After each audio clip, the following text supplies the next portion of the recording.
Acho que eu começo. Boa noite, pessoal. Vocês estão me ouvindo bem? Aqui dá para ouvir. Sim, professor. Beleza, então.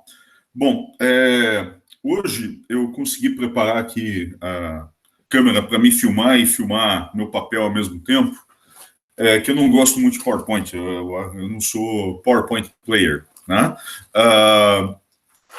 Eu gosto do papel e da caneta mesmo, né? Então, hoje a gente vai falar um pouquinho sobre como é que funciona a formação de imagem, né? Em espelhos e também em lentes, né? Como é que funcionam os espelhos, como é que funcionam as lentes. Vocês estão enxergando bem minha folha de papel? Sim, aqui dá para ver. Ah, beleza, então. Dá para ver minha caneta apontando nela, né? Não tá uma coisa estática. Sim, dá para ver. Beleza. Não, eu estava com uns problemas técnicos semana passada, por isso eu fui obrigado a usar PowerPoint, né? Mas vamos começar, então, falando sobre reflexão, né? E a gente viu, eu falei rapidamente na aula passada, mas coloquei também uma dedução para vocês, como é que funciona a reflexão com a lei de Snell, com o princípio de Fermat, né? O princípio de Fermat diz o seguinte: a luz percorre o caminho que tem o menor tempo entre os pontos A e B, né? Obviamente, se ela não for refletir no espelho, o menor tempo entre A e B é uma linha reta entre A e B. Mas, se a luz for refletir no espelho, né? Obviamente, ela vai refletir num ponto X, né? O princípio de Fermat diz que a luz vai seguir o caminho tal que o tempo é mínimo entre A e B. Como é que eu calculo esse tempo aqui? Se você... tá tendo um delayzinho aqui da minha câmera, né? Deve ser porque estão usando a Netflix na sala, mas enfim. Então você tem aqui a trajetória S1, né? E você tem aqui a trajetória S2, né? O tempo vai ser o quê? S1 dividido pela velocidade mais S2 dividido pela velocidade, né? Se você olhar aqui, você tem dois triângulos retângulos. Opa, cadê minha caneta aqui? Nem eu estou vendo ela. Apareça a caneta. A coisa continua estática. Opa, apareceu. Aqui a gente está vendo. Ah, tá. Aí vocês estão vendo. Talvez eu não esteja vendo aqui. Aqui você tem um triângulo à esquerda e um triângulo à direita. Então eu tenho que somar o quê? Eu tenho que somar esse caminho com esse caminho aqui, que são as hipotenusas desses dois triângulos. Então, usando a velha relação de Pitágoras, deixa eu passar a folha para baixo aqui. Apareça a folha. Aqui tem tempo real, professor. Pode ir. Aí tem tempo real. Eu que não estou vendo em tempo real, então a coisa está estranha. A minha conexão com mim mesmo que está ruim. Enfim. Então eu tenho duas hipotenusas dos triângulos. E o que eu tenho variável aqui? A única coisa variável aqui é o ponto X. Né? É a única variável que eu tenho para ir de A até B batendo no espelho. Então, o que acontece aqui? Aqui eu fiz um exemplo de YA igual a YB igual a 1 metro e a distância dos dois pontos de 2 metros. Se eu fizer um gráfico de C vezes T, esse C vezes T é chamado caminho óptico. Obviamente, se eu estou no meio em que o índice de refração é o ar, esse C vezes T é o caminho óptico. E se eu plotar o caminho óptico, esse aqui é basicamente o tempo para ir de A até B em função do ponto em que eu incido no espelho. Você vai ver que esse tempo aqui, esse caminho óptico, tem um valor mínimo aqui em x igual a 1 metro para esse caso específico. Tá? Mas, se eu pegar o caso geral, como é que fica? No caso geral, olha só, por isso que eu gosto de papel. Ó. Você consegue fazer essa sobreposição aqui. Ó. Opa, mais alguém querendo entrar? Deixa eu olhar aqui. Deixa eu ver se alguém querendo entrar ou o quê? Não, é algum barulho que deu aqui. O que é isso aqui? Alguém escreveu alguma coisa no chat. Eu ainda, depois de um ano usando esse sistema aqui, eu ainda me complico um pouquinho. Bom,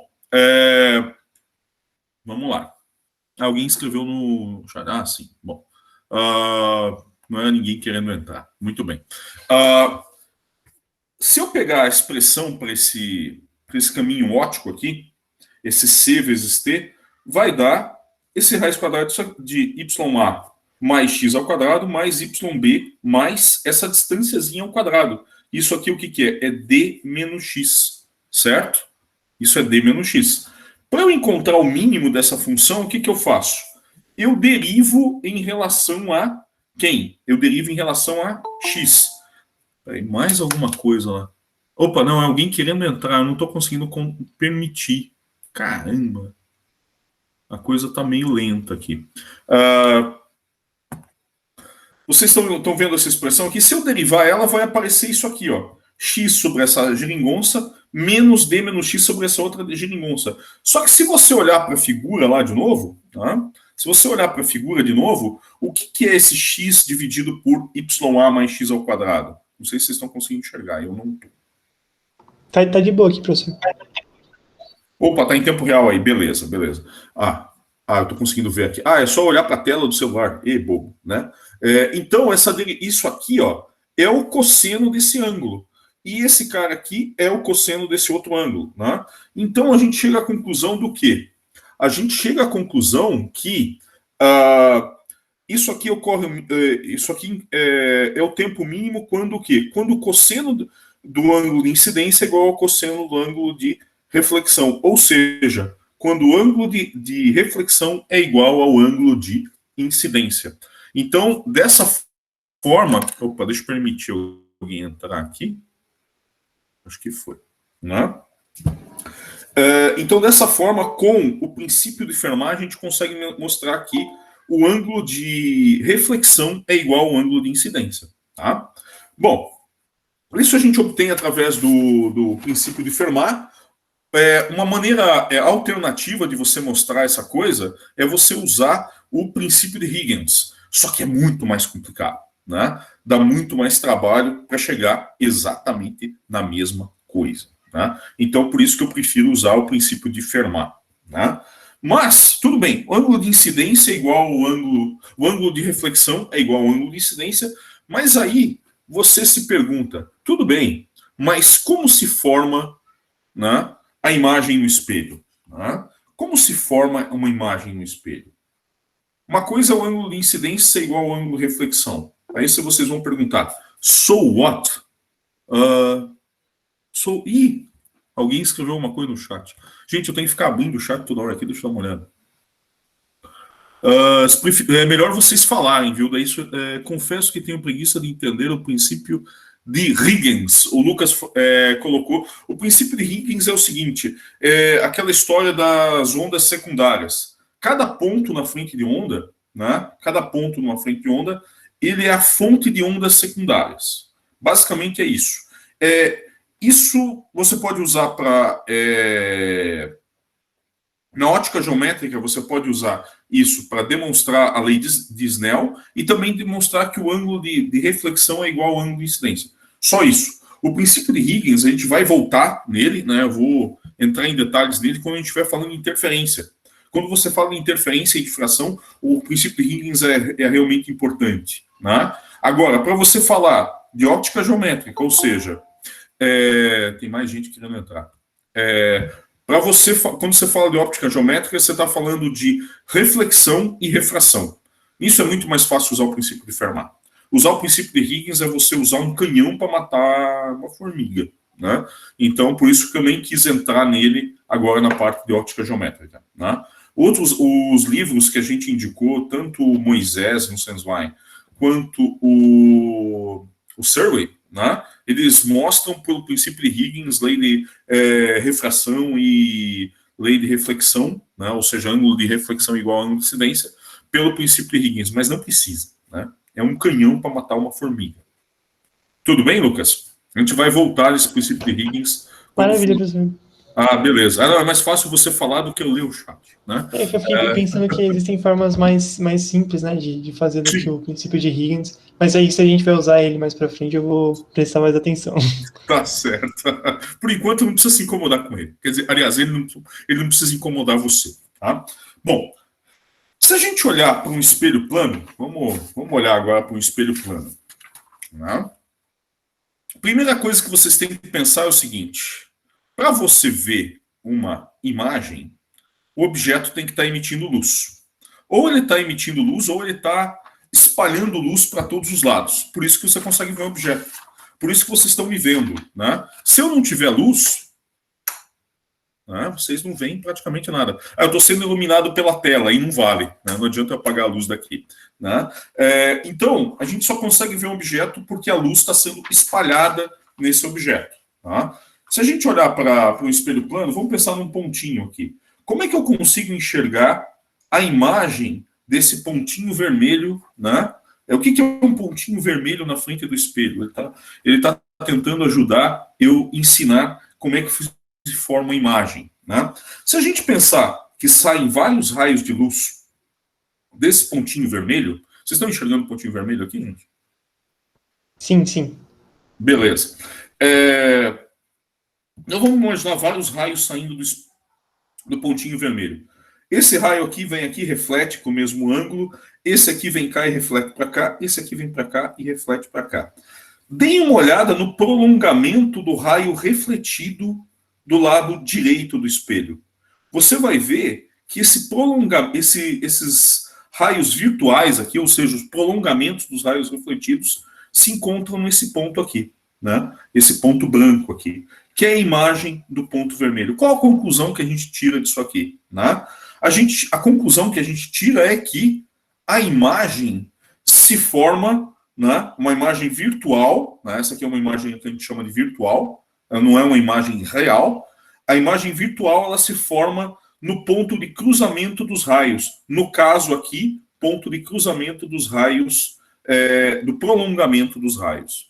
Se a imagem se formasse desse lado de cá, seria uma imagem real. Como a imagem se forma dentro do espelho, entre aspas, né, do lado direito aqui do espelho, nessa figura, ela é uma imagem virtual.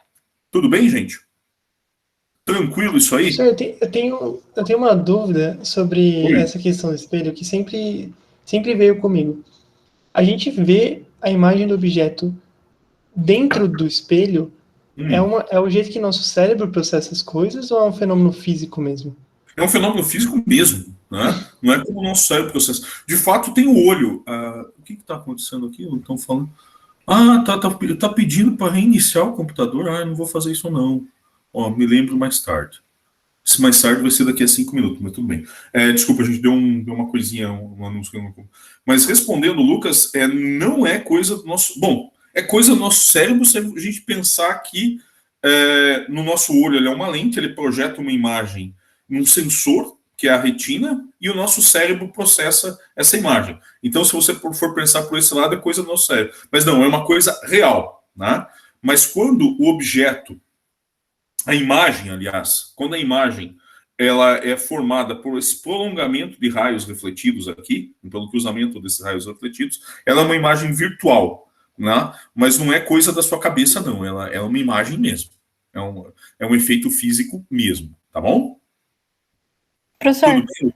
Oi. eu só queria comentar também que eu acho que quando a gente vê, só para entender, quando a gente vê a imagem fora do espelho, é que nem, tipo, aquele experimento que tem dois espelhos côncavos, que eu não sei muito bem como eles são associados, e aí tem como se fosse uma projeção, como se fosse um holograma de um objeto que você colocou lá dentro. Não sei se você já viu esse experimento. Nossa, Giovana, isso aí é complicado, mas a gente vai comentar. Bom, basicamente, ou você tem imagem, ou você tem uma imagem que é virtual, né? Que ela se forma pelo prolongamento dos raios refletidos, ou uma imagem real. O que é uma imagem real, pessoal? Você pegar um objeto, certo? Colocar uma lente ou um espelho nele e você consegue projetar essa imagem num aparelho, por exemplo. Essa é uma imagem real. No cinema, né? Você tem... como é que funciona projetor de cinema? Né? Você tem uma imagem sendo iluminada com muita luz, no caso um filme fotográfico, não sei como é hoje em dia deve ser um pouco diferente, mas é iluminado e isso passa por uma lente que projeta uma imagem real numa tela, tá? É diferente, por exemplo, quando você tem uma lupa. Quando você olha um objeto com uma lupa, a imagem que você está vendo é parecida com o espelho, é uma imagem virtual, né? Tudo bem? Sim, Esse entendi. experimento que você falou, eu não conheço ele, tá? Tá Mas a bom. gente pode Professor, falar, né? Se você trouxer ele, a gente pode comentar como ele funciona, mas eu não conheço, tá bom? Vamos lá então, gente? Né? Isso aqui é o principal que vocês precisam entender. A imagem ela é formada quando você tem um ponto de cruzamento dos raios, certo? Você tem uma imagem de um ponto, aqui foi o caso de um ponto, né? Vamos pegar uma imagem com certo tamanho não infinitesimal agora, né? Vamos pegar um espelho plano aqui de novo. Opa, deixa eu ver aqui. Opa, né? Peguei esse objeto aqui com tamanho HO e aqui a imagem dele tem uma altura também HI. De fato, no caso do espelho plano, o que a gente tem? A distância da imagem ao espelho é idêntica à distância do objeto ao espelho, né? E outra coisa, o tamanho da imagem é igual ao tamanho do espelho, né? Obviamente você tem aquela inversão esquerda-direita no espelho, né? Quando você olha, se essa aqui for a sua esquerda, por exemplo, e essa for a esquerda e essa for a direita, quando você olha, você tem isso invertido, né? Quando você olha de frente. Olhar de frente para isso aqui, você vai ver essa esquerda, essa direita. Quando você olha a imagem, né? Você vai pensar assim, pô, não, a minha esquerda é essa, a minha direita é essa. Então, você tem essa inversão esquerda-direita. Mas o tamanho da imagem, né, e a distância da imagem virtual até o espelho é o mesmo. Esse aqui eu fiz um exemplo de como é que funciona o raio luminoso. Imagina que você tem a... Por que você vê... Como é que você vê essa imagem? Olha só, você está vendo de fato o raio refletido. Ó. Esse raio aqui vem aqui, sai da base da imagem, bate aqui no espelho e vai para o seu olho. Aqui a ponta vem daqui, bate no espelho e vai para o seu olho. Percebam o prolongamento, né, dos raios aqui. Tudo bem, pessoal? Então, toda vez que você tem um espelho plano, né, quando você tem um espelho plano, você vai ter o quê? Você vai ter uma imagem virtual. A imagem é formada pelo prolongamento dos raios refletidos. Tá? Você nunca vai ter uma imagem real, ou seja, a imagem não vai poder ser projetada quando você tiver só um espelho plano no sistema. Obviamente, se você tiver uma combinação de espelhos, aí a história é outra. Aí você vai ter um instrumento ótimo. Tudo bem? Tranquilo, gente? Até aí? Alguma dúvida até aí? Professor, desculpa, mais uma dúvida que eu tô agora é por que a gente não traçou a partir dos primeiros raios que saíram, e sim dos raios que estão indo direto para o olho? Os raios refletidos. Desculpa, não entendi. Por que a gente não prolongou os raios que estão saindo do objeto? A gente pode fazer. Por que a gente não prolongou os raios que estão saindo? Essa é uma ótima pergunta. Vamos fazer isso. Vamos fazer isso. Olha só. Aqui eu estou prolongando os raios saindo daqui. Vamos ver a base. Ó. Se eu traçar, vocês estão vendo esse raio aqui que eu tracei? Se eu traçar, ó, esse aqui raio vai ser refletido sobre ele mesmo, e aqui vai ser o prolongamento dele. Vejam que aqui, ó, saindo desse ponto, tem uma reflexão aqui, saindo desse ponto tem uma reflexão aqui. Então, ó, aqui é o ponto onde se forma, onde o prolongamento dos raios refletidos se encontram. Né? O que vai acontecer? Isso que o Lucas perguntou. Ó. O raio amarelo vai ser refletido aqui, o raio vermelho vai ser refletido aqui. Eles vão se encontrar em algum ponto fora do espelho, desse lado esquerdo aqui. O raio amarelo refletido e o raio vermelho refletido. Eles se encontram em algum ponto? Algum outro ponto que não seja essa base aqui? O que acontece é que só o prolongamento deles se encontra. Esse raio aqui, esse raio que vai ser refletido aqui, jamais vai encontrar esse outro raio.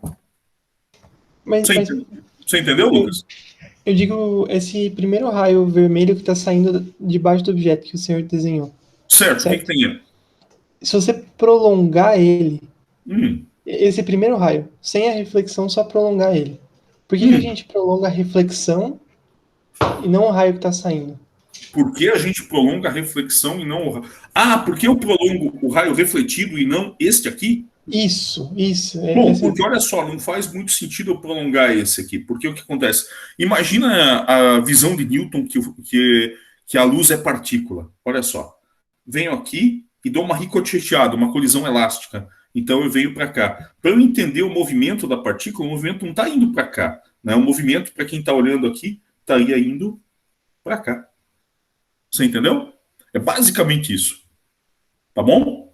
Se você fizer o prolongamento, falando de outra forma, se eu fizer o prolongamento desse raio aqui, ele jamais vai encontrar com esse outro raio. Entendeu? Também pode analisar também desse aspecto. Se eu prolongar este raio para cá, o raio incidente, né? E não o raio refletido. Se eu prolongar o raio incidente, eu nunca vou ter o encontro deste raio, do prolongamento do raio incidente com o prolongamento desse outro raio incidente. Você entendeu? Basicamente isso. Eu ainda preciso sentar em cima desse conceito por um tempo. Mas... Tá certo. Mas basicamente o que acontece é o seguinte, Lucas, respondendo para você de outra forma.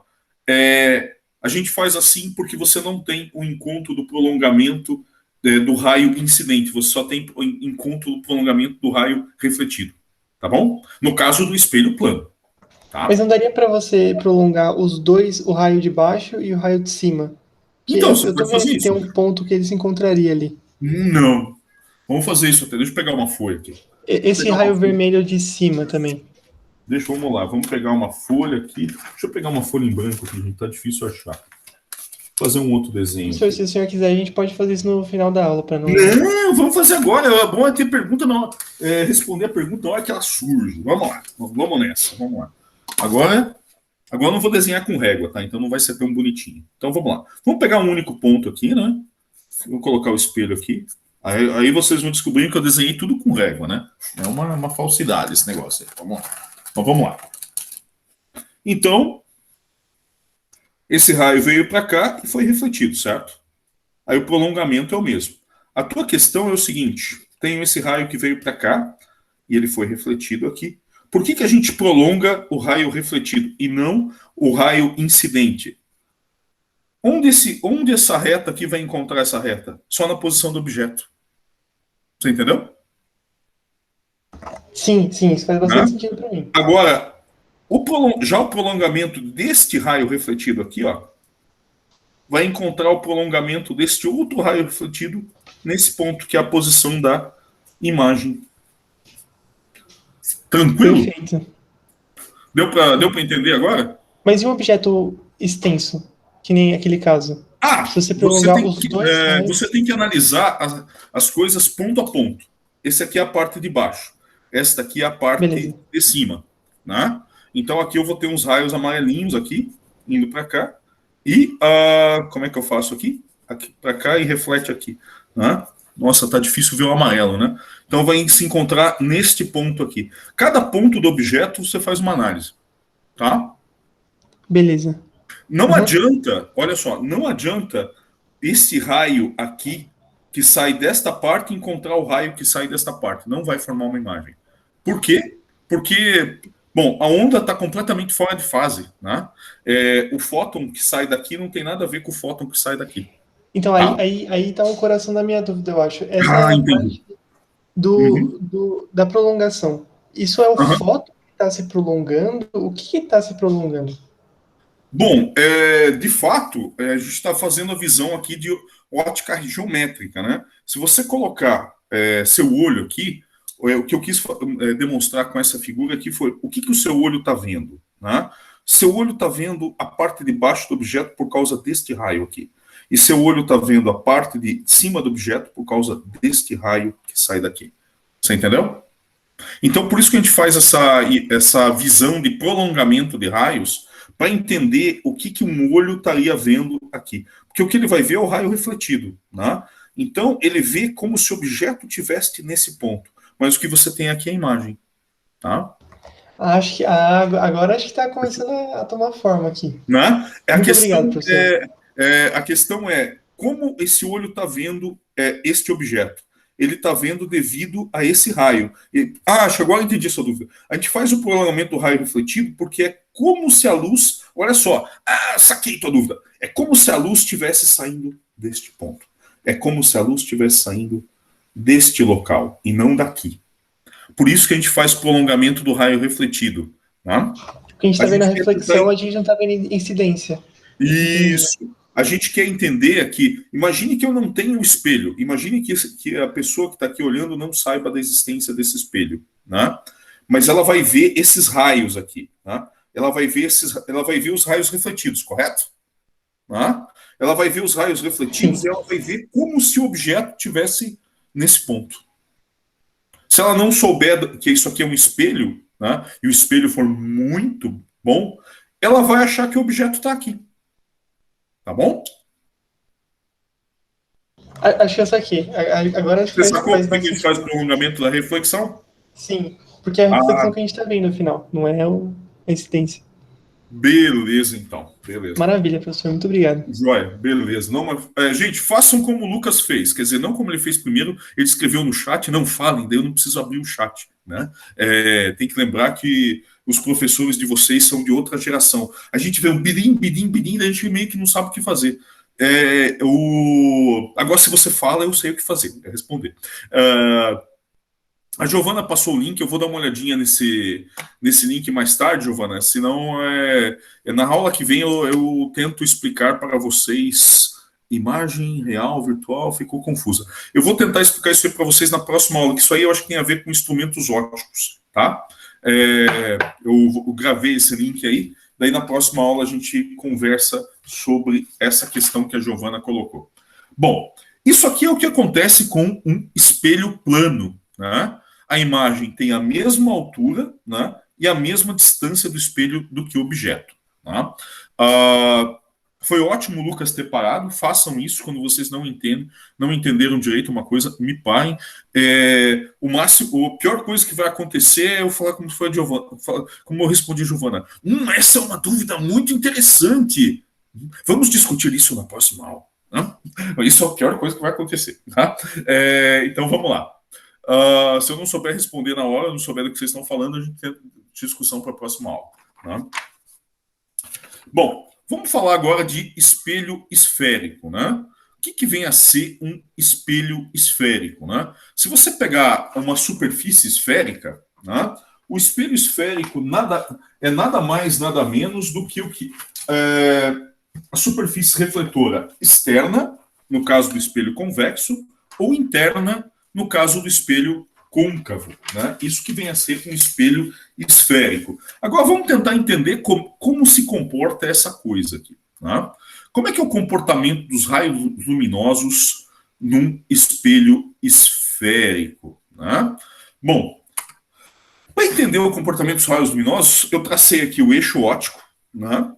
Que ele passa pelo centro do espelho. Né? Aqui está o ponto que é o centro do espelho, ou seja, onde eu traço a circunferência, né? E eu tracei um raio paralelo a esse eixo óptico. O que acontece com o raio quando ele atinge essa superfície? Bom, primeiro você tem que ver onde está a normal da superfície. Eu desenhei aqui em verde, né? Eu desenhei aqui em verde a normal, né? E, obviamente, essa normal aqui faz um ângulo alfa, né? A gente não precisa se preocupar com esse ângulo alfa no momento. E, obviamente, o raio refletido vai fazer um ângulo θ com essa normal. Ele faz um ângulo θ com o raio incidente e o raio refletido faz um ângulo θ com isso aqui. Tá? Se eu tiver uma aproximação onde a distância desse feixe ao eixo é muito menor do que o raio do espelho, né? Vai acontecer que esse ângulo alfa aqui, ele pode se aproximar, o seno desse ângulo aqui pode ser aproximado por alfa, e é fácil a gente mostrar que o ponto onde o feixe incide no eixo óptico, né, no eixo desse espelho aqui, é igual ao raio do espelho dividido por 2. Né? Isso aí é muito fácil mostrar quando o H é muito menor que R. Isso aqui chama-se aproximação paraxial, tá? Quando o ângulo de curvatura do teu espelho é muito menor do que a distância dos raios que você está considerando ao eixo. Tudo bem, pessoal? Tranquilo? Tranquilo. O que significa essa jossa aqui? Se eu vier com outro raio, vamos fazer um raio aqui. Cadê minha régua aqui? Achei minha régua, muito bem. Se eu vier agora com um feixe em amarelo aqui, se eu vier com um feixe em amarelo, vocês estão conseguindo ver meu amarelo? Tranquilo, né? Um pouco difícil. Tá difícil ver o amarelo? Deixa eu focar aqui. Deixa eu ligar o foco, ligar o... Deixa eu ver se Que melhora. ele mistura bastante com papel. Ah, Acho assim melhorou? melhor um pouco. Melhorou. Beleza, beleza. Só que eu não posso deixar esse LED ligado muito tempo, senão acaba a bateria do. Então o que vai acontecer é o seguinte: se eu vier numa altura um pouco mais baixa aqui, que eu estou representando pelo feixe amarelo, o que vai acontecer? Quando eu tiver essa reflexão aqui, ele vai exatamente para o mesmo ponto. Né? Vai passar exatamente em cima do mesmo ponto ali, que é o ponto focal. Isso na aproximação paraxial. Agora vamos pegar um feixe marrom. Não, marrom não. Deixa eu ver que outra cor tem. Laranja. Se eu vier com um raio de luz laranja aqui por baixo, assim, ele vai ser refletido na superfície esférica e vai acertar esse ponto, vai acertar o eixo óptico exatamente no mesmo ponto. Vocês entenderam qual que é a ideia de foco? Tranquilo, gente? Sim. Agora faz sentido Tranquilo. os conceitos. Agora, assim. obviamente, isso aqui só vale na aproximação paraxial, ou seja, a distância que esse feixe paralelo ao eixo óptico vem tem que ser muito menor do que o raio do espelho. A gente vai entender isso daqui a pouco. Né? Eu vou comentar agora. Isso aqui é o que acontece com um espelho côncavo. O que acontece com um espelho convexo? Né? Acontece exatamente a mesma coisa com o espelho convexo, só que aí eu tenho que pensar o quê? Eu tenho que pensar no prolongamento, porque o que vai acontecer aqui? O raio vem aqui, é refletido, e o prolongamento do raio acerta o eixo óptico nesse ponto. E é fácil mostrar, aqui eu falei que o foco é virtual. Por quê? Porque o foco está do lado direito do espelho, nesse desenho, né? Tá como se estivesse dentro do espelho. Né? Então, por isso a gente escreve o foco com um valor negativo, ele é menos R sobre 2. Tá? Tem que entender aqui o seguinte, essa aqui é uma aproximação aqui que só vale para raios próximos do eixo óptico. Deixa eu mostrar que essa aproximação fura facinho quando você sai um pouco do eixo óptico. Eu fiz aqui um exemplo. O que significa isso? Não, ainda não é meu exemplo. Isso aqui não está nos livros, eu que desenhei. E quanto maior for a altura, certo? Esse feixe aqui vai começar olha só, em vermelho está o feixe próximo do eixo óptico, em laranja está um feixe um pouco longe do eixo óptico, e você vê que, geometricamente, ele está um pouco afastado do foco do espelho, que seria o raio dividido por 2. Isso é chamado de aberração esférica. Tá? Então, você tem, se você utilizar feixes muito próximos do raio do espelho, o raio de curvatura do espelho, isso vai gerar uma aberração esférica. O que é essa aberração? Se eu tentar formar uma imagem de um objeto usando esses raios longe do eixo óptico, né, você vai ter uma imagem borrada. Tá? Eu fiz um exemplo bem simples aqui, pegando um ângulo de 45 graus. O que é esse ângulo de 45 graus aqui? Ó? Isso aqui é fácil você analisar. Se você pegar um feixe que atinge o espelho a 45 graus, né, o que vai acontecer? Esse ângulo aqui é 45 graus também, e a gente sabe, né, por trigonometria básica, quanto vale isso aqui? Quanto vale esse cateto aqui? R cosseno de θ? Sim, mas quanto é o cosseno? Aí, De 45 graus. Aí 2 sobre 2. Isso, então isso aqui é R raiz de 2 sobre 2. Essa distância daqui até aqui é R. Então essa distância aqui onde o ponto onde ele atinge o eixo óptico é o quê? Vai ser 1 menos raiz de 2 sobre 2, ou seja, 30% de R. Então eu nem preciso ir muito para o extremo do espelho para mostrar para vocês que e onde era o ponto focal para os raios próximos do eixo óptico. O ponto focal para os raios próximos do eixo óptico é R sobre 2. Então, para os feixes que vêm muito distante do eixo óptico, o que acontece? Esse problema aqui da aberração esférica. Tá? Tranquilo, pessoal? Sim ou não? Beleza. Sim. Então tá joia. Então o que acontece nos telescópios, tal, tem o telescópio refletor. Você tem um ângulo, você tem uma abertura, você usa o quê? Você usa só uma parcela pequena do seu espelho. Você não faz um espelho desse tamanhão aqui, você faz, se você quiser um espelho com esse raio de curvatura, você só vai usar essa parcela que eu estou desenhando aqui em laranja do espelho, tá? No limite que H isso aqui é muito menor do que R. Obviamente, isso aqui tem que ser muito menor mesmo. Então, se você pegar um espelho convexo, quiser fazer um telescópio, pegar um espelho convexo de 1 metro de raio de curvatura, obviamente você vai colocar uma abertura de poucos centímetros para você não ter o problema do quê? Para você não ter o problema da aberração esférica, tá? Então, vocês vão perguntar, professor, tem como fazer uma superfície em que todos os raios paralelos aqui, independente da distância, caiam no ponto focal? Né? Sim, você pode fazer, mas essa superfície é muito mais difícil de confeccionar na prática. Né? Uma superfície parabólica resolve esse problema da aberração esférica. Mas, quando você vai fazer... Para você fazer algo esférico, né? A gente tem domínio de técnicas aí há séculos para fazer algo esférico, né? É só você colocar algo girando, tal, até um vaso esférico é fácil fazer, uma superfície esférica não é muito difícil fazer. Agora, fazer algo parabólico é um pouco mais encrencado experimentalmente, tá? Tanto que se você encomendar um espelho parabólico comparado com um espelho esférico, o espelho parabólico vai sair muito mais caro, porque é mais difícil de fazer. Bom, a gente já falou da formação de imagem no espelho plano. Como é que funciona a formação de imagem no espelho esférico? Eu vou mostrar aqui o caso para vocês do espelho côncavo, né?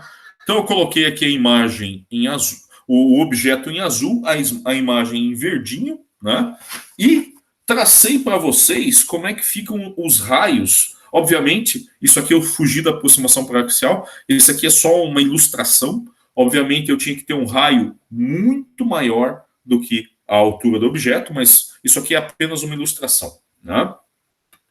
O que vai acontecer com o raio em vermelho?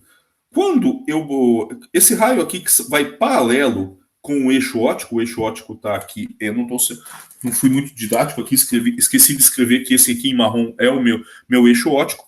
O raio em vermelho vai fazer o quê? O raio em vermelho vai refletir aqui na superfície, aqui está tá a normal estaria aqui, ó. A normal estaria aqui, certo? E ele vai ser refletido diretamente no foco. Isso na aproximação paraxial. Esse raio aqui em laranja faz o quê?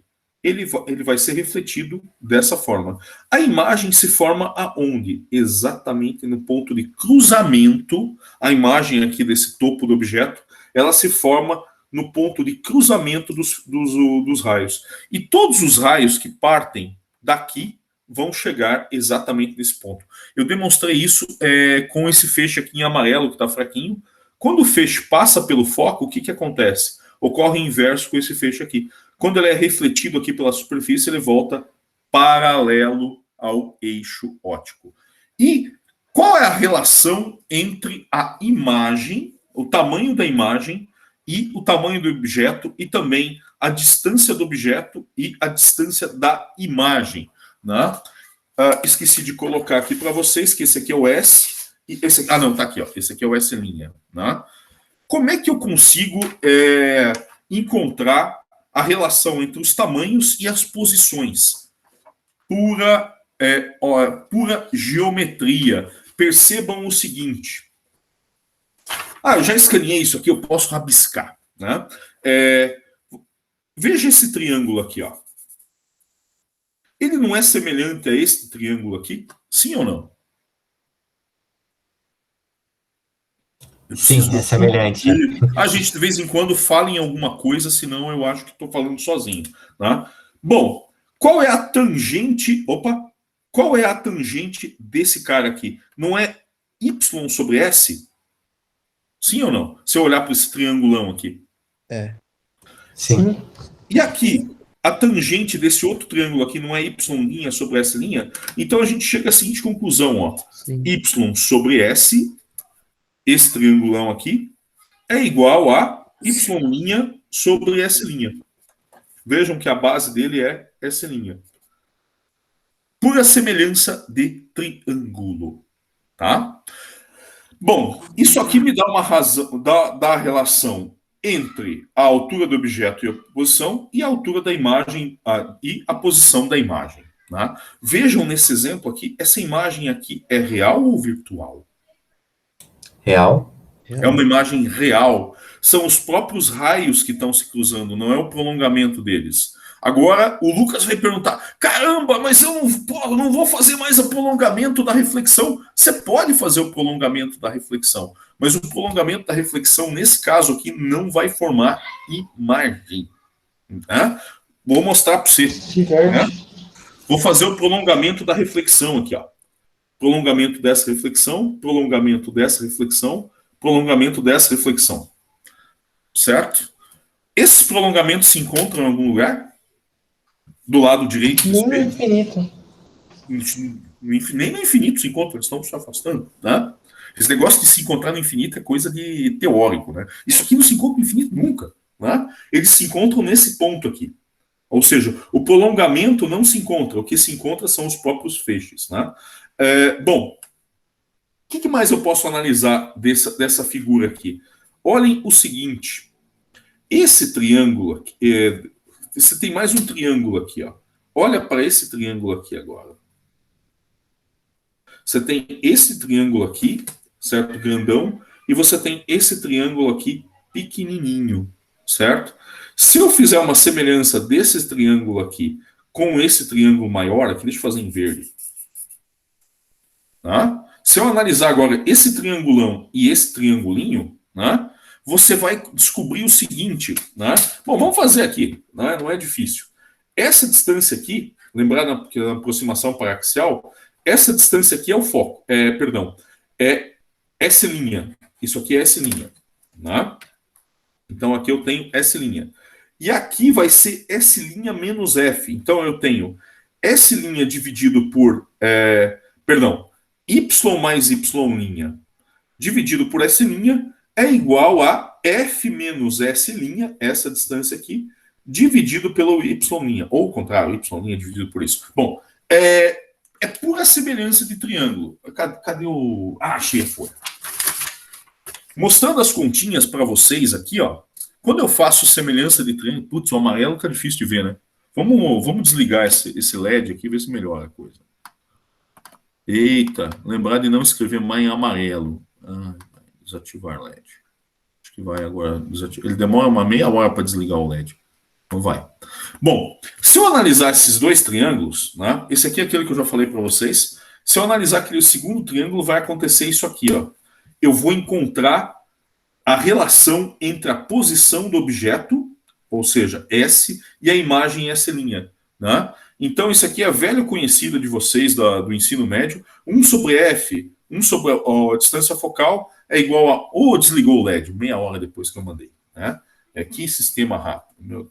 É 1 sobre a posição da imagem, mais 1 sobre a posição do objeto. Ficou escuro agora aqui.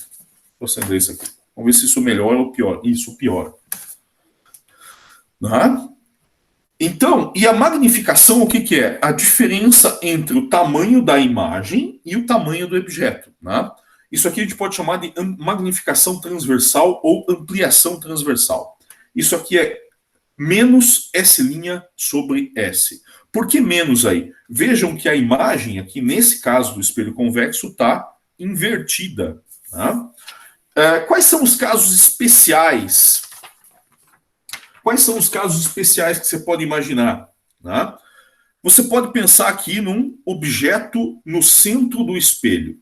No centro do espelho, ou seja, a posição dele igual a 2 vezes a distância focal. Né? Nesse caso, vai acontecer uma coisa de maluco que, se você fizer isso, o que vai acontecer? Se eu colocar o objeto exatamente nessa distância aqui, vai acontecer o quê? A imagem vai ficar exatamente no mesmo ponto, só que de cabeça para baixo. Né? Então, nesse caso aqui, é um caso que você pode analisar até geometricamente, de uma forma bem forte. A magnificação a gente diz que é -1. Por quê? A imagem está de ponta cabeça. Né? Bom, o que acontece se o objeto estiver no foco? O que acontece se o objeto estiver no foco é meio doido. Se o objeto estiver no foco, né, você não tem imagem, porque a posição da imagem vai estar no infinito. Né? Por que isso? Imagine algo que um objeto aqui no foco. Opa, deixa eu ver se eu ponho um objeto aqui no foco. Olha que legal. Consigo colocar um objeto aqui no foco. Tá? O raio que sair daqui vai ser refletido com o mesmo ângulo aqui e nunca vai encontrar esse outro raio. Certo? Então, por isso e você não tem como passar um feixe aqui no foco, porque ele vai passar por fora do espelho. Então, os feixes que são refletidos aqui são este e este aqui, e são raios que nunca se encontram. Né? Então, quando você coloca uma imagem no foco de um espelho côncavo, a imagem nunca se forma. Ou seja, se você colocar uma lâmpada aqui bem no centro, o que vai acontecer? Você vai ter um feixe paralelo, um feixe de luz bem colimado. Tudo bem? Obviamente, você não tem fonte de luz pontual, mesmo que seja um LED pequenininho, ele tem uma certa extensão, e você sempre tem aberração esférica. Né? Então, mas no caso ideal, se eu tivesse uma fonte de luz pontual aqui, deixa eu desenhar isso para vocês, que é mais fácil de ver. Deixa eu catar uma folha aqui. Eita, cadê a folha?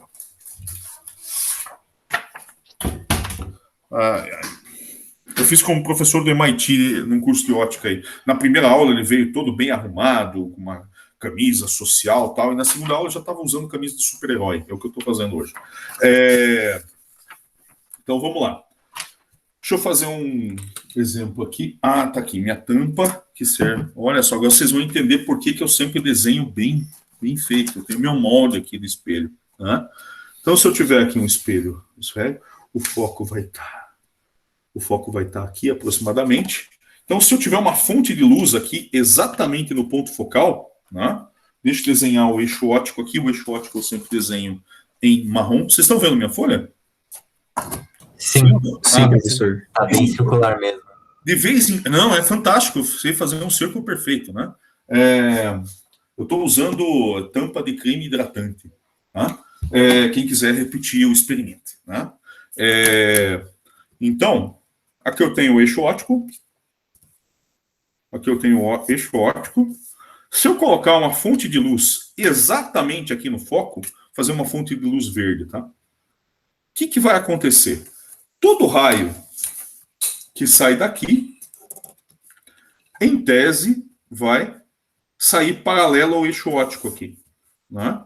Então, todo raio que sai daqui, sai paralelo ao eixo óptico. Né? Então, eu vou ter o quê? Eu vou ter um feixe de luz altamente colimado dessa forma. Né? É assim que o pessoal faz lanterna. Né? Eles colocam, né, a lâmpada, eles colocam um espelho aproximadamente côncavo, né? Aproximadamente esférico, côncavo, né? E aí colocam a lâmpada aqui. E aí o que acontece? Você tem um feixe bem colimado. Né? E você mudando essa posição aqui da lâmpada, você aumenta ou diminui a colimação do seu feixe. Tá certo? Obviamente isso não é perfeito, porque, bom, uma hora você vai sair da aproximação paraxial e o teu feixe abre um pouquinho para os raios que estão um pouco mais longe aqui, não vai ser exatamente aqui, então vai abrir um pouquinho. Mas a maior parte, se você vai ter que colocar uma espécie de você vai ter que limitar a saída aqui, fisicamente, né? Mas aí você tem uma aproximação de um feixe colimado, que é praticamente um feixe de um laser que é bem colimadinho, bonitinho, tá bom? Bom, e é por isso também que os faróis de carro são feitos dessa forma, e normalmente a maior parte dos carros você tem um ajustezinho para ajustar. Toda vez que você troca a lâmpada de um farol de carro, você tem que fazer um ajuste fino da posição da lâmpada para ter um feixe bem colimado. Se você vai numa autoelétrica boa, o cara faz isso para você. Se você vai numa autoelétrica ruim, o cara simplesmente troca a lâmpada e aquele abraço se vira em você. Tá? E os carros mais chiques aí tem um controlezinho no próprio painel para você acertar isso. Tá? Os carros mais simples, como o meu, você tem que ir lá com uma chave de fenda, lá dentro. Tá? Mas é mais divertido, daí você sabe o que você está fazendo. Você não está só mexendo num botãozinho.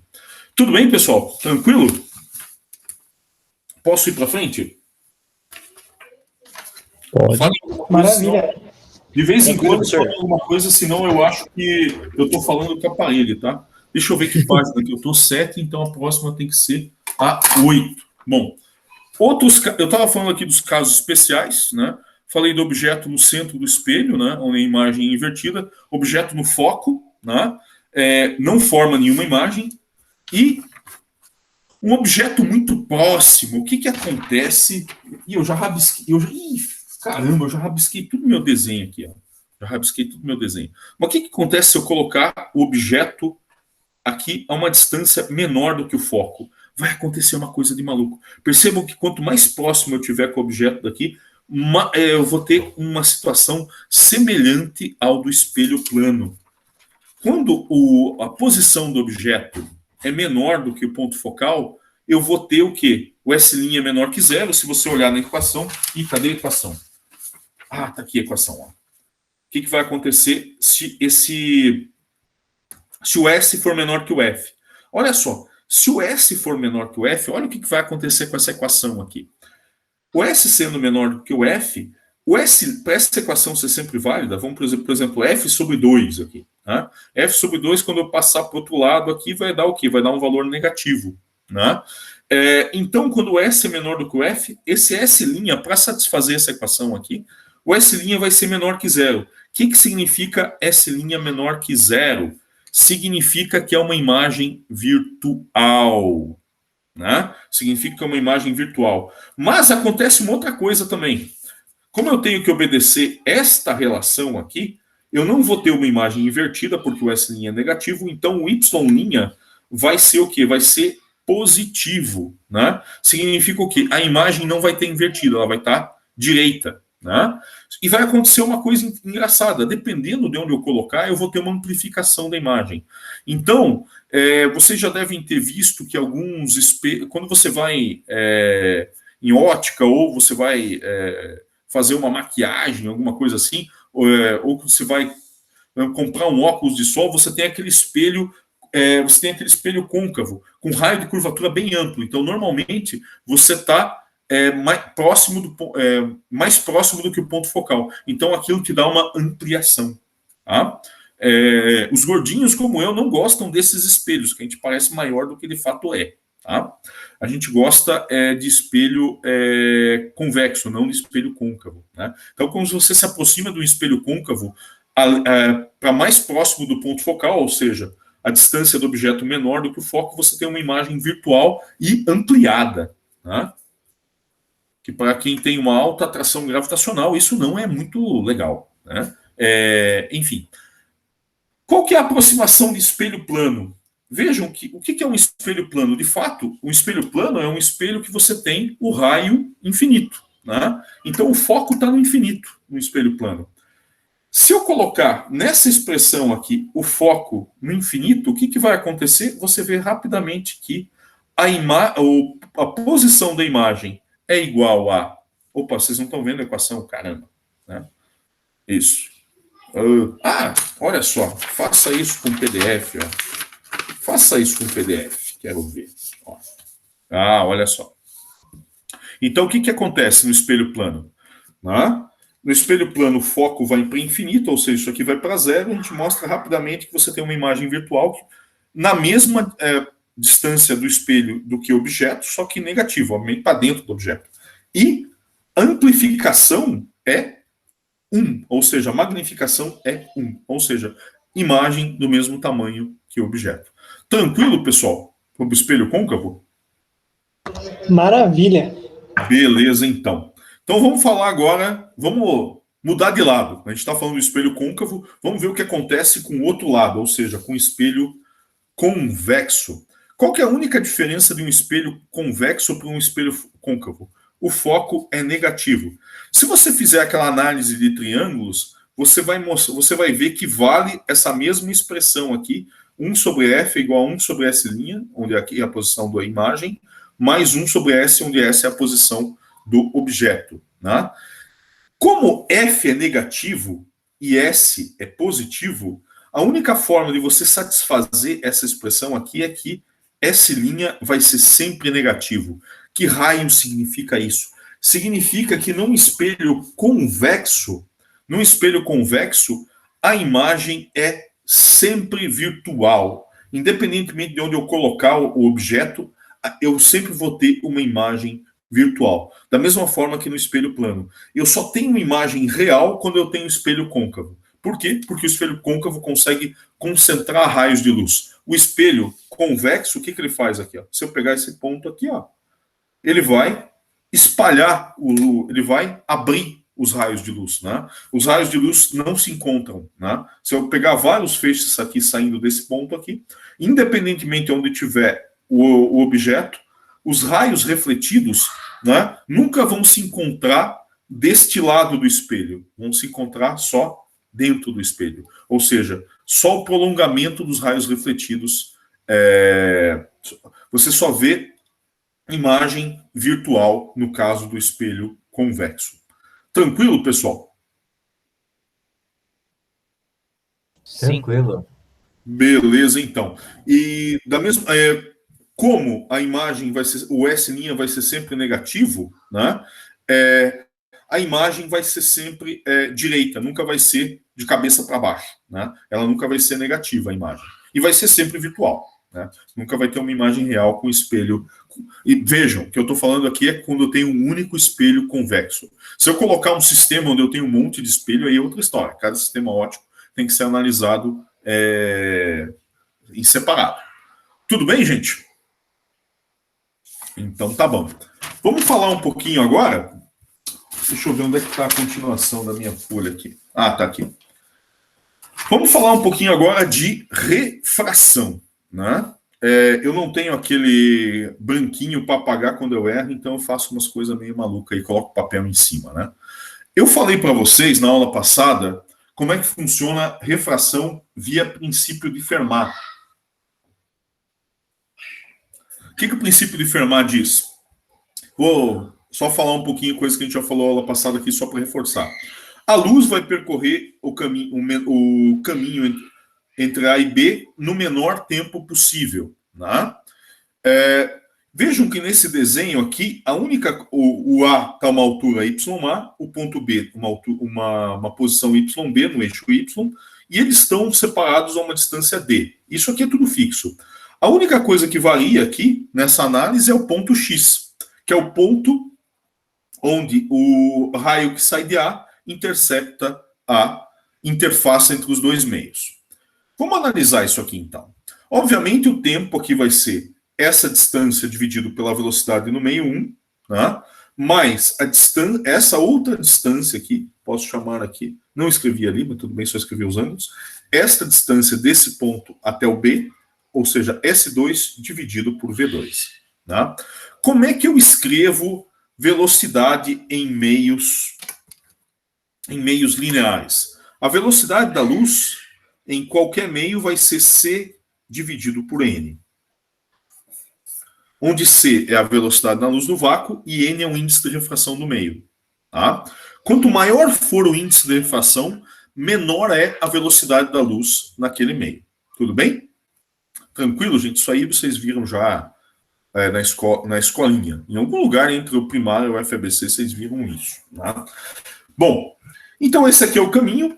Se eu pegar esses triângulos aqui, o que é esse S1 aqui? Esse S1 vai ser raiz quadrada de YA ao quadrado mais X ao quadrado, e aqui eu vou ter raiz quadrada de, esse outro caminho aqui é raiz quadrada de YB ao quadrado, mais essa distanciazinha aqui ao quadrado. Quanto a essa distanciazinha aqui, isso aqui é D menos X.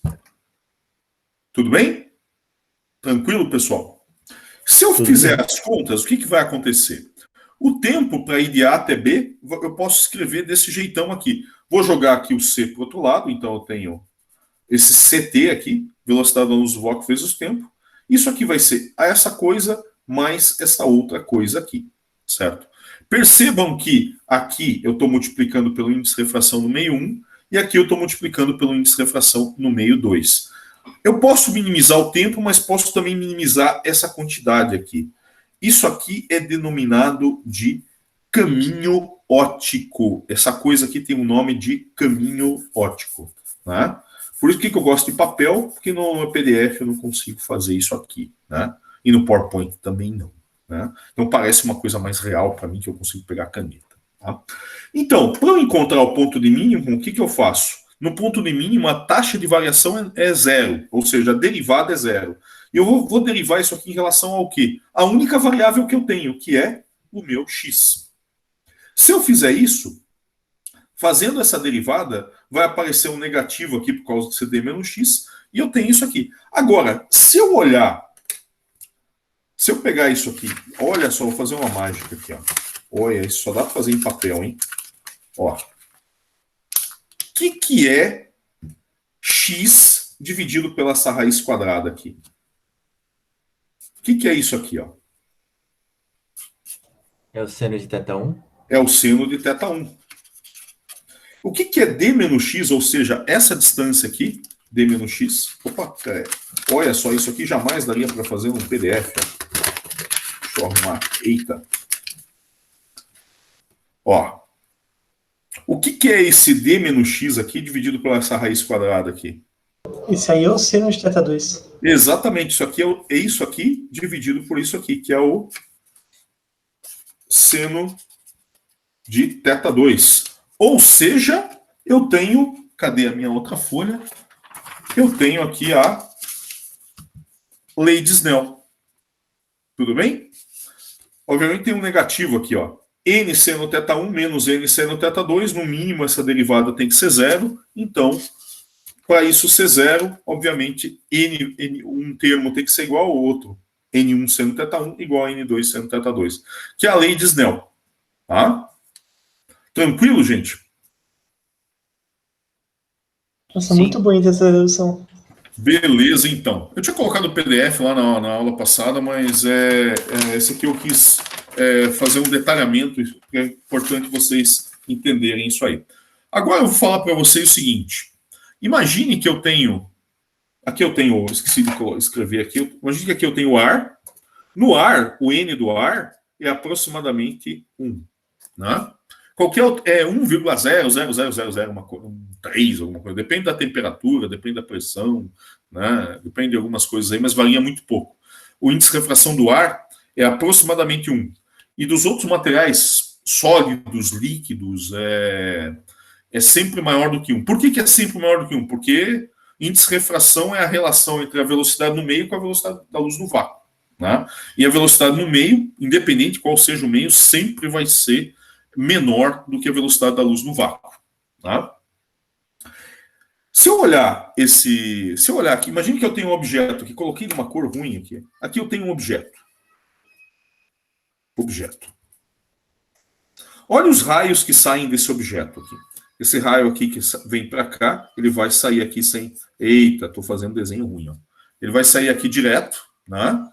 Mas todos os outros raios que vêm em ângulo vão sair o quê? Quando eles saem para o ar, eles vão sair com um ângulo maior. Esse raio aqui vem para cá, sai com um ângulo maior. Quando alguém está olhando isso aqui na parte do ar, né? Imagina que eu coloquei um olhinho ali. O que a pessoa vai ver? A pessoa vai ver o quê? Vai ver o prolongamento dos raios refratados aqui para fora. Tá? Então, o prolongamento dos raios vão ser interceptados nesse outro ponto aqui. Então, a posição onde a pessoa vê um objeto aqui na água, ela está sempre mais próximo da superfície do que o objeto realmente está. Então, muito cuidado quem tem criança mergulhando dentro da piscina, você vai olhar para a criança dentro da piscina, ela sempre vai parecer que não está tão fundo assim, mas de fato está. Certo? Então a posição aparente, né? A posição aparente do objeto, ou seja, a imagem, o que você vê é sempre uma imagem, né? A imagem, quando eu tenho isso aqui, certo? Por exemplo, aqui eu tenho água, o objeto está aqui, você está olhando aqui fora no ar, você sempre vai ver a imagem desse objeto aqui mais próxima da superfície do que ela realmente está, certo? Então, muito cuidado com coisas. Quando você for pescar, se você for pescar de arpão, né, for tentar jogar o arpão num peixe, né? O peixe nunca está exatamente naquela... A distância horizontal é a mesma, mas a distância vertical ele está sempre mais para baixo do que aparenta. Tá? Então, quem começa a pescar com arpão... Os nossos índios já sabem disso, que caçavam, pescavam, né, com arpão, já sabiam disso há muitos séculos. Tá? Bom, e também esse fenômeno aqui é velho conhecido, ele é realmente antigo. Os antigos gregos conheciam o fenômeno da refração e essa questão da posição aparente do objeto. Tá sempre, como n é sempre maior do que 1 de qualquer meio, né, a posição aparente dele, né, ou seja, você pode chamar de imagem, né, ele está sempre mais próximo da superfície do que o objeto está na realidade. Tudo bem, gente? Tranquilo isso aí? Sim. Beleza. Tranquilo, professor. Então tá bom. Bom, vamos para frente então. Agora que a gente já falou de refração e posição aparente do objeto, vamos ver uma coisa bem legal. A gente vai falar de lente.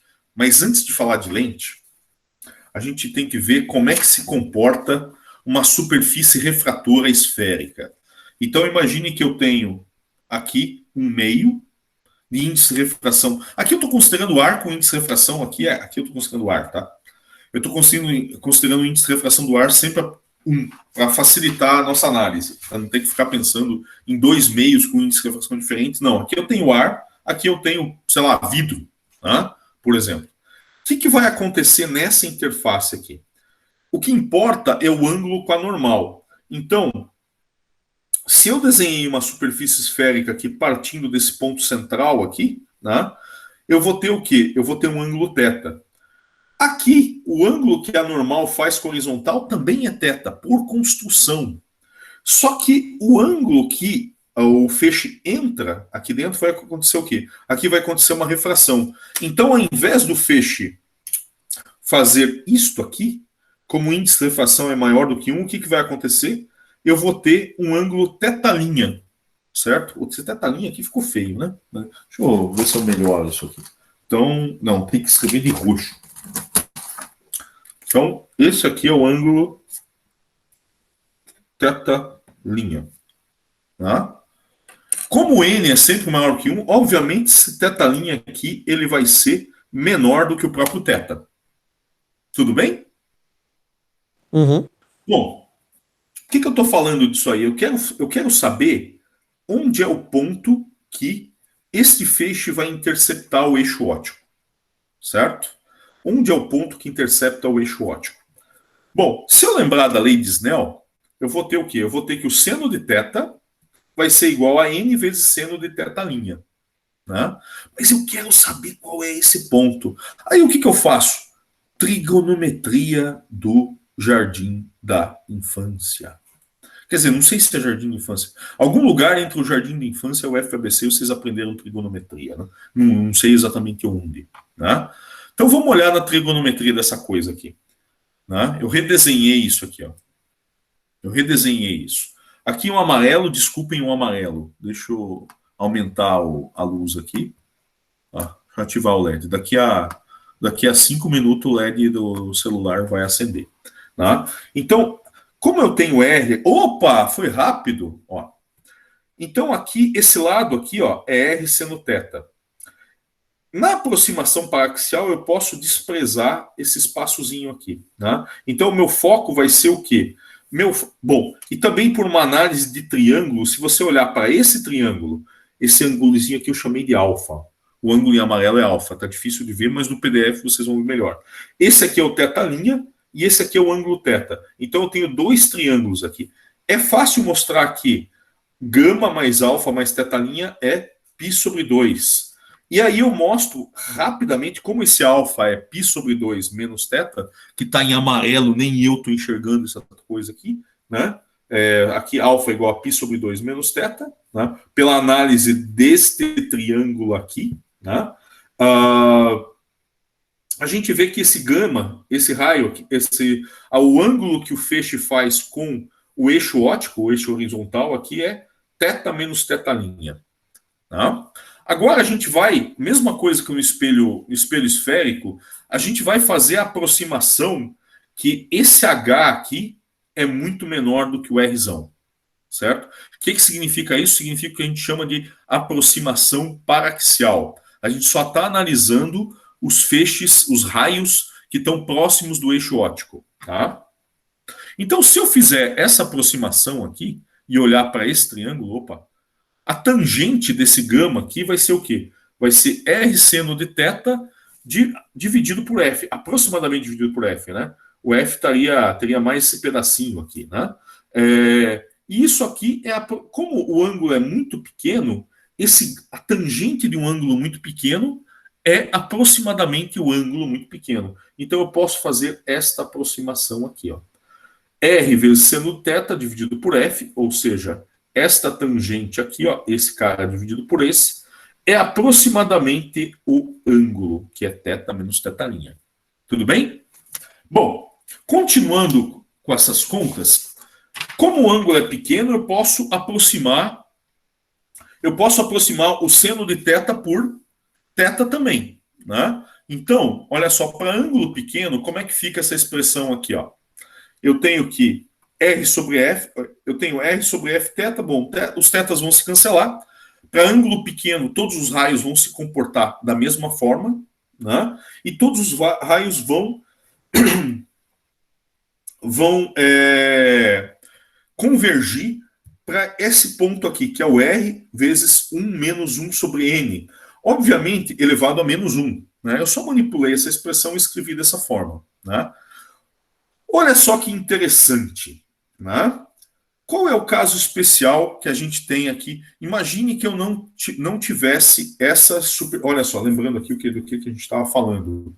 Imagina que eu não tenha esta superfície aqui, ou seja, o índice de refração aqui é igual aqui. Ou seja, eu tenho interface ar-ar. Onde estaria o foco? Onde o feixe encontraria o eixo óptico? Em lugar nenhum, no infinito. Então aqui a gente tem o caso especial, interface ar-ar, o foco está indo no infinito. Percebam aqui por essa relação aqui, ó. Quanto maior for o N, mais próximo de R vai estar o foco. Então vamos aumentando o N aqui, ó. Então esse número aqui, ó, 1 menos 1 sobre N vai ser algo cada vez menor. Então o F vai estar cada vez mais próximo de R. Olhem para o comportamento aqui, ó. Vamos tentar entender isso fisicamente. Quanto maior for o índice de refração, mais refratado é o feixe. Mas o limite é tal que o foco é igual a R. Então, quanto maior for o índice de refração, mais próximo do raio de curvatura da superfície vai estar o foco. Tudo bem? Tranquilo, pessoal? Perfeito, professor. Beleza, então. Bom, não vou entrar no detalhe de conta quando você tem índice de refração diferente de um lado, diferente de um do lado. A conta é muito parecida, só que daí você tem que ficar brincando com N1, N2, e aí eu preferi não fazer desse jeito e tentar explicar como é que a coisa funciona fisicamente, para não ficar se perdendo num monte de índice, né? Quando eu vejo aqueles slides cheios de equação, cheio de índice e tal, principalmente quando você vê trabalhos em gravitação, teoria de campos, você vê aquelas equações enormes, tal, né? E eu estou falando isso porque eu fiz mestrado nessa área de gravitação, teoria de campos e relatividade, né? É difícil quando você vê uma equação muito grande você saber do que a equação está falando. Normalmente você se perde em índices e você perde um pouco o sentido físico da coisa. Foi muito engraçado quando eu tinha acabado de entrar na UFBC, eu vi a palestra de um menino que tinha acabado de defender o doutorado.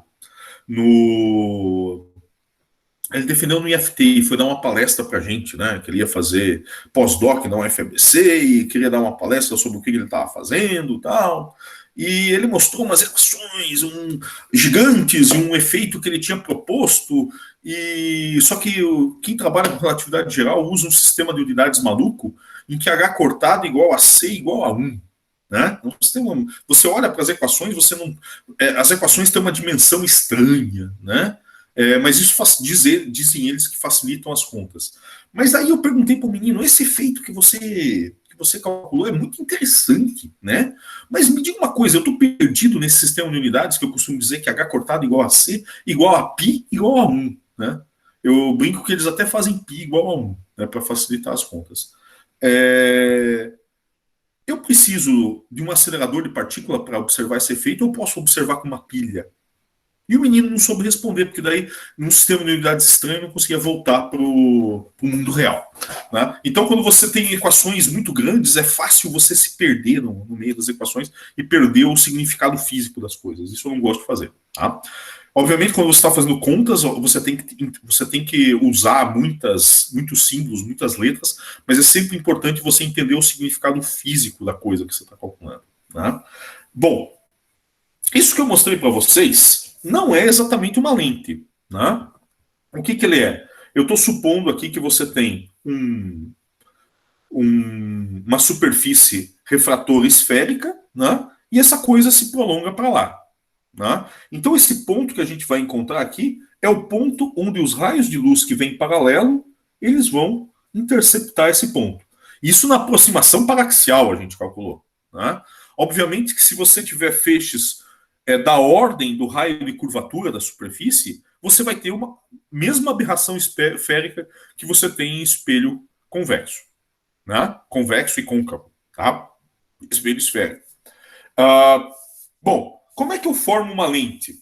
Uma lente, para eu fazer uma lente, esse cara aqui vai ter que parar em algum lugar. Né? Essa superfície aqui eu vou ter que cortar ela em algum lugar. A forma mais fácil de eu cortar ela é fazendo uma lente plano convexa, que é isso aqui, ó. Né? Eu não vou entrar nos detalhes, mas vejam que se eu mantivesse aqui esse índice de refração para cá, esse meio para cá, o que aconteceria com esse feixe de luz? Ele interceptaria o eixo óptico nesse ponto. Vocês estão conseguindo ver essa imagem? Sim, professor. Sim, tá tranquilo. Beleza. Quando eu corto esse meio aqui, o que vai acontecer nessa segunda superfície aqui? Nessa segunda superfície, o feixe que estava vindo para cá, ele vai sofrer uma refração e vai aumentar o ângulo de abertura, certo? Então, se eu tinha um ângulo gama aqui no nosso desenho antigo, eu vou ter um ângulo beta, né? Posso chamar isso de gama, beta, tal. As letras que vocês vão ver que eu uso propositalmente não tem nada a ver com as letras usadas no livro, nem do Moisés, nem do Survey, né? E às vezes eu costumo fazer notas de aula chamando de algumas coisas ângulos ou distâncias de abobrinha laranja e maçã, e eu desenho abobrinha laranja e maçã. O que é importante é você entender o significado físico. Tá? Vamos entender o que está acontecendo aqui. Você tinha um feixe que, se não fosse essa superfície aqui, essa interface vidro-ar, ele chegaria aqui. O que acontece com essa interface? Você tem essa refração. E o ângulo que você tinha vai o quê? O ângulo com a normal aqui, essa aqui que eu desenhei em verde é a normal, ele vai mudar. O ângulo com a normal vai mudar. Então, se eu tinha esse feixe aqui, ele vai refratar para cá. E o ponto onde ele vai encontrar o eixo óptico vai ser outro. Tá? Tudo bem? Tranquilo? No Moisés e no Survey, vocês vão ver a análise, e também nas notas de aula do professor Breno. Né? Eu não sei se ele já disponibilizou no site. Ele fez uma análise ad nauseam disso aqui. Certo? Ele fez uma análise ad nauseam disso aqui, e aí você chega numa expressão para o ponto focal, que é esse ponto aqui. Tá? Mas é pura geometria. É pura geometria e aplicação da lei de Snell. Tá? Não tem nada muito físico. E contaiada. Né? É um monte de semelhança de triângulo e contaiada e aproximação paraxial. Aproximações de ângulos pequenos. Tá? Mas o que acontece fisicamente aqui é que o ponto focal está aqui. Certo? O que aconteceria? Só fazer uma brincadeira aqui agora. Vou fazer Tem vários tipos de lente. Essa aqui é uma lente plano convexa.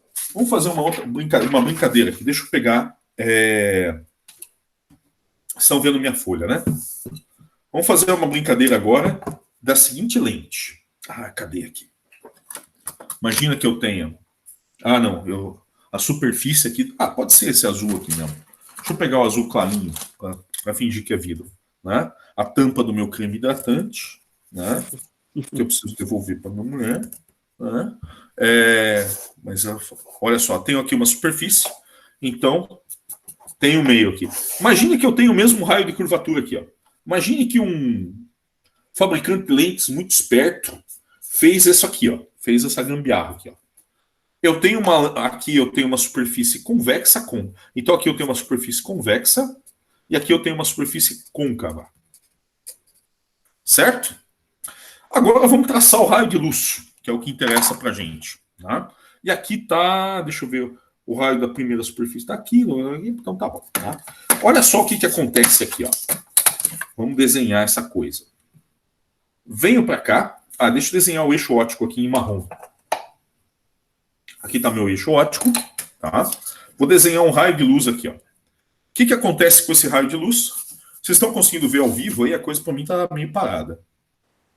Aqui tá tendo um delay, professor. Olha só. Tá meio tempo real. Tá tempo real, beleza. Olha só o que vai acontecer aqui. Ó. Esse cara aqui vai ser refratado para cá. Esse cara aqui vai ser refratado para cá. O que vai acontecer nessa segunda superfície aí? Se tiver o mesmo raio de curvatura. Vamos colocar aqui mesmo R. O que aconteceu aqui vai desacontecer aqui e o feixe vai continuar paralelo aqui. O que uma lente dessa faz? Ela não foca a luz. Uma lente dessa, chamada de côncava convexa, né? De fato você tem... o que vai acontecer com essa coisa aqui é que simplesmente ele pegou um raio de luz que estava a uma distância do eixo óptico e colocou a uma distância menor. Na prática isso aí não focaliza, mas ele deixa o seu feixe de luz mais estreito. Tá? Então, essa é uma lente que não funciona se eu tiver o mesmo raio de curvatura, porque eu não tenho um ponto focal. Tudo bem? Agora, as lentes que funcionam, deixa eu até fazer pegar a apresentação aqui. Onde está? Tem que achar isso aí. Espera aí. É uma das 5 guias. É uma das 10 guias que eu tenho aberta aqui. Cadê o negócio aqui? Deus do céu. Não, eu acho que está aqui, ó. Espera aí, gente. Esses são os tipos de lente que eu tenho. Eu preciso agora compartilhar outra tela. Como é que eu faço aqui nessa geringonça? Espera aí, gente. Agora apresentar. E o negócio não está funcionando aqui. Eita! Nossa senhora.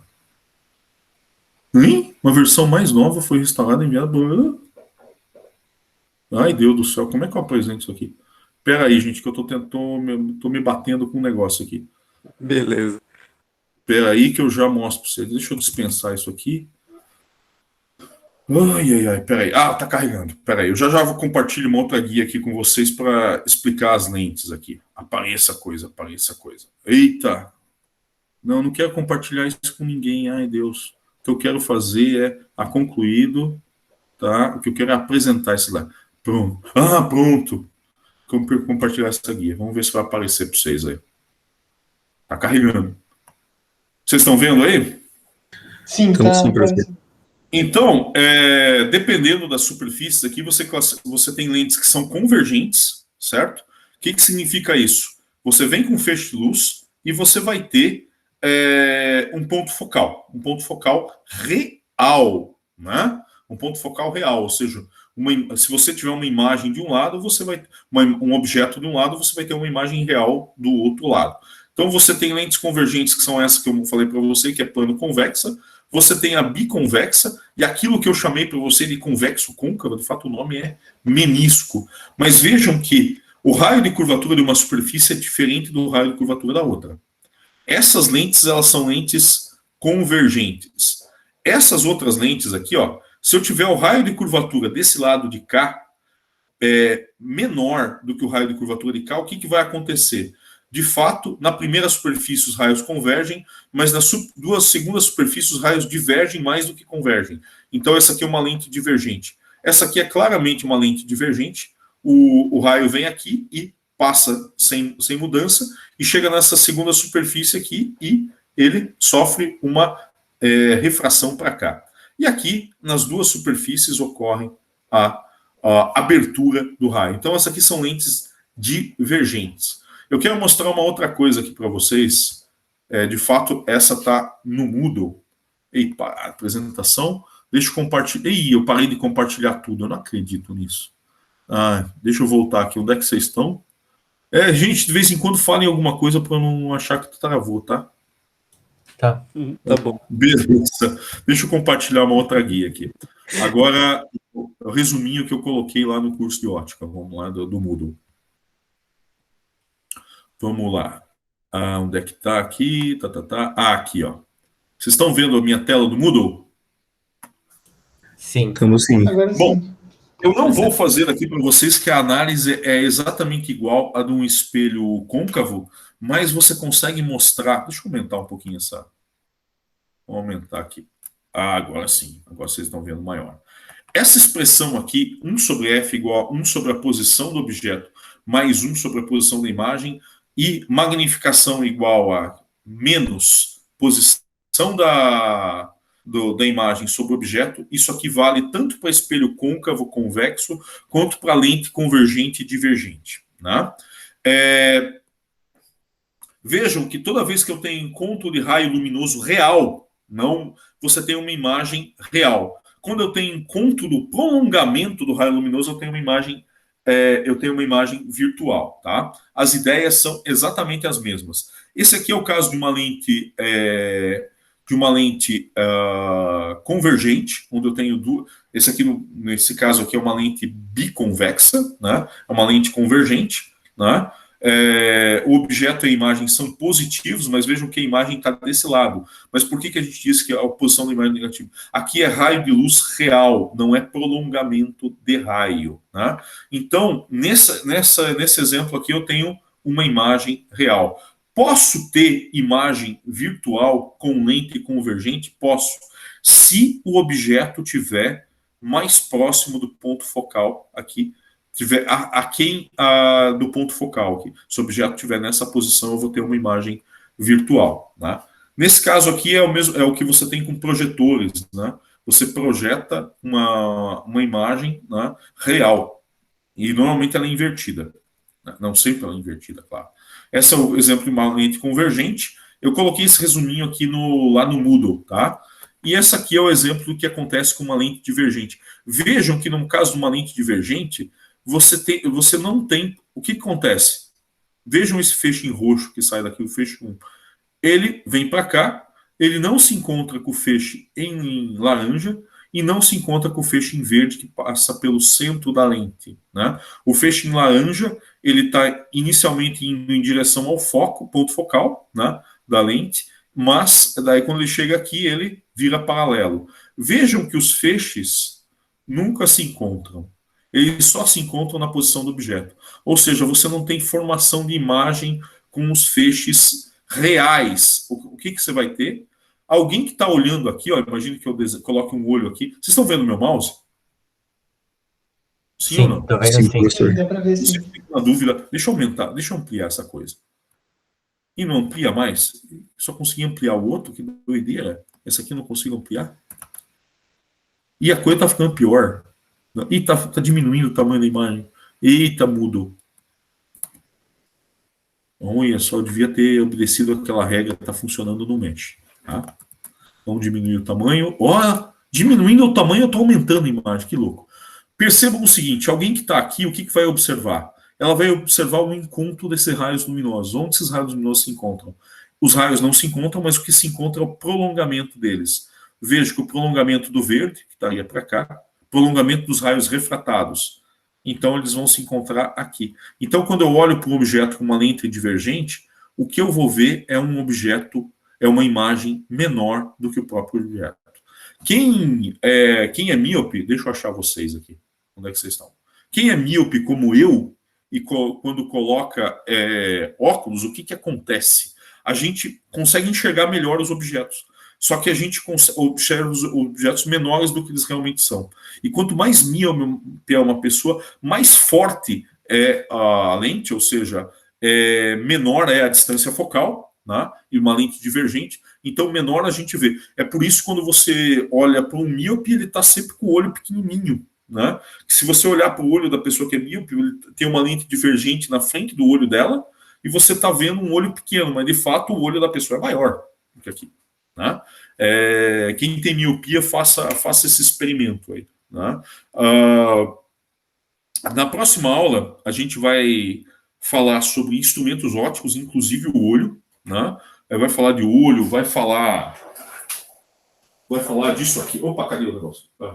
Vai falar desse trombolho aqui, de telescópio, vai falar de microscópio. Eu tenho um microscópio aqui em casa também, eu tenho um monte de brinquedo, né? São brinquedos que eu tenho que deixar longe das crianças, né? A gente vai falar como é que funciona telescópio, como é que funciona microscópio, como é que funciona. Primeira coisa, a gente vai falar como funciona o olho, né?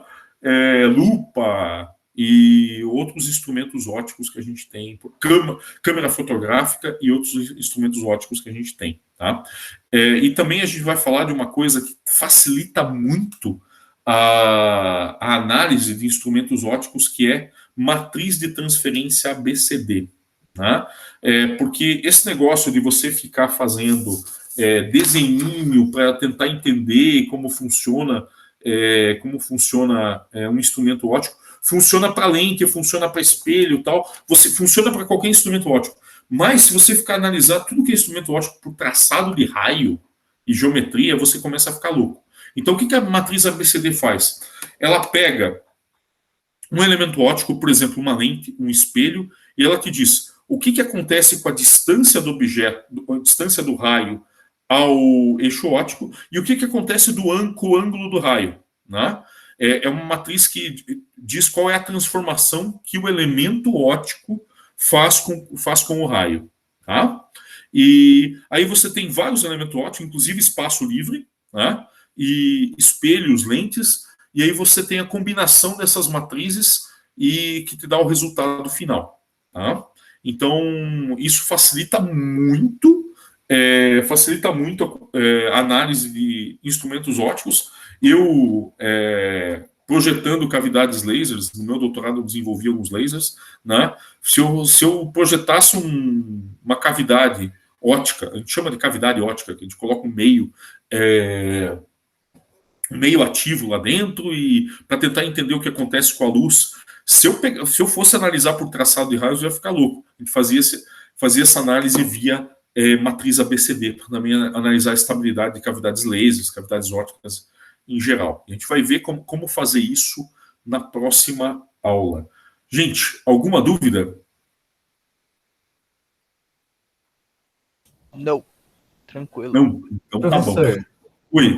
Uma dúvida que é mais uma ideia. Eu posso apresentar de boa? Claro. Eu tava olhando a lista. E tem um exercício que ele fala, tipo, a gente tem duas lentes e a gente quer fazer um foco para equivaler essas duas lentes. Eu poderia, o que a gente viu de superfície refratora esférica, eu poderia fazer uma superfície assim, que faria, tipo, duas lentes virarem uma superfície refratora? Sim, você tem uma lente, você pode ter uma lente equivalente, sim. Né? Tá. Mas quando você analisa mais de um componente óptico, você analisar por traçado de raios é bem complicado. É mais fácil analisar por matriz de transferência ABCD, tá? Tá bom. E a gente vai ter uma aula, né? Eu acho que quinta-feira que vem a gente tem uma aula que vai ser uma aula que não vai ser expositiva, né? Que vai ser uma aula que eu costumo dizer que quem manda é vocês, né? Que a gente vai discutir várias dúvidas conceituais e também dúvidas em lista. Obviamente eu não vou fazer o exercício da lista para vocês, mas eu vou dar o caminho das pedras, tá? Essa é mais ou menos a ideia. E eu vou tentar, eu não sei se vai dar tempo de a gente discutir o problema da Giovana na quarta-feira que vem, mas se não der, na quarta-feira que vem, na quinta, que é a aula de discussão e dúvidas, a gente discute isso Putz, é do YouTube, Giovana, não tem nada assim, tipo, escrito com esse problema? A Giovana tá aí? Eu acho que já saiu. Acho que ela já saiu da aula, professor. Ah, não, beleza. Eu dou uma olhada no vídeo do YouTube, que eu não tenho muita paciência para ver vídeo, eu gosto mais de coisa escrita. Eu sou das antigas, tá? Então, beleza, gente. Então a gente se vê na próxima quarta. Bom feriado para vocês aí, né? Outro dia um técnico laboratório da UFABC mandou uma mensagem para mim, quando é que vão repor todos os feriados que a gente está perdendo? Tá bom? Gente, bom feriado aí. Bom feriado. Eu vejo vocês na semana que vem. Cobrar uma coisa de vocês, mandem para mim, por favor, quem já tiver os grupos de laboratório, tá bom? E antes de finalizar, tem uma boa notícia para vocês. Talvez os 3 experimentos dê para fazer realmente. O primeiro dá, né? Eu testei aqui em casa, funciona bem. De fato, eu bolei o roteiro junto com o Breno. O segundo, o Breno estava querendo fazer por simulação, porque polarizadores são caros e são só importados. Mas eu comprei aí uma película polarizadora que eu vou no Mercado Livre, que chega amanhã e eu vou testar. Se funcionar, a gente vai distribuir pedaços da película para vocês fazerem um experimento em casa. Mas não sei se vai dar certo. Enfim. Tá bom? Bom, gente, Beleza. bom feriado e boa noite para todo mundo. Boa noite. Valeu. Boa noite, professor. Muito obrigado. Bom feriado. Tchau, tchau. Falou. Tchau, tchau. Falou. Professor, Oi. posso falar com o senhor rapidinho? Opa, claro. Bom, meu nome é Jonathan, como você viu, eu tô aqui na sua turma de ótica. Sim. E... Não, virtualmente é mais fácil lembrar o nome de todo mundo, João. E eu conheço o senhor de fenômenos eletromagnéticos, né? Eu não fui seu aluno, mas eu assistia bastante suas aulas de resolução, principalmente. Opa, peraí só um pouquinho, Jonathan. Eu cliquei num link aqui, cliquei no link da Giovanna e começou a disparar um vídeo maluco aqui. Peraí, só um momentinho, deixa eu parar isso aqui. Deixa eu ver se parou. Ok. E aí, uma coisa que eu queria falar com o senhor rapidinho, por isso que eu deixei para o final, é que é um projeto meu, né? Eu faço um projeto de iniciação científica aqui na UFABC, na área da educação, na área do ensino de física. Beleza. E nesse sentido, eu estou desenvolvendo um material didático que está se dando na forma de um website de pesquisa que vai estar versando sobre Galileu Galilei. Certo. E aí, tipo, a gente está lidando com diversas frentes, tanto uma frente mais histórica, filosófica, própria física, astronomia, para mostrar justamente que a física está relacionada com tudo isso. E nesse sentido, um dos textos que eu estou produzindo, né, que eu produzo os textos e vou jogando ali, ele fala sobre o funcionamento do telescópio refrator, né, que o Galileu ele apresenta na sua obra. E aí, tipo, a primeira pergunta que eu queria fazer para o senhor é se o senhor conhece alguma bibliografia interessante que explica bem o funcionamento e tudo mais. Olha, Jonathan, o funcionamento do telescópio é extremamente simples. A gente vai discutir ele, de fato, na próxima aula. Eu não conheço nenhuma bibliografia que fale especificamente dele, mas a ideia é extremamente simples, como todas as grandes ideias. Beleza. Então eu vou guardar também a aula. Eu não conheço nenhuma bibliografia específica, mas a coisa é extremamente simples. Deixa eu compartilhar com você aqui de novo a... Eu acho que tá gravando ainda a aula, professor. Você não quer... Putz, é verdade. Como é que eu... Caramba, eu sempre desligo e o negócio para de gravar sozinho. Mais informações aqui nos 3 pontinhos. Peraí, calma. Acho que eu tô compartilhando, sei lá o que com vocês aqui. Tá compartilhando o Moodle, eu tava compartilhando o Moodle. Tá bom, peraí, deixa eu interromper a gravação. Isso. Aconteceu um negócio engraçado em fenômenos eletromagnéticos, um dia que eu terminei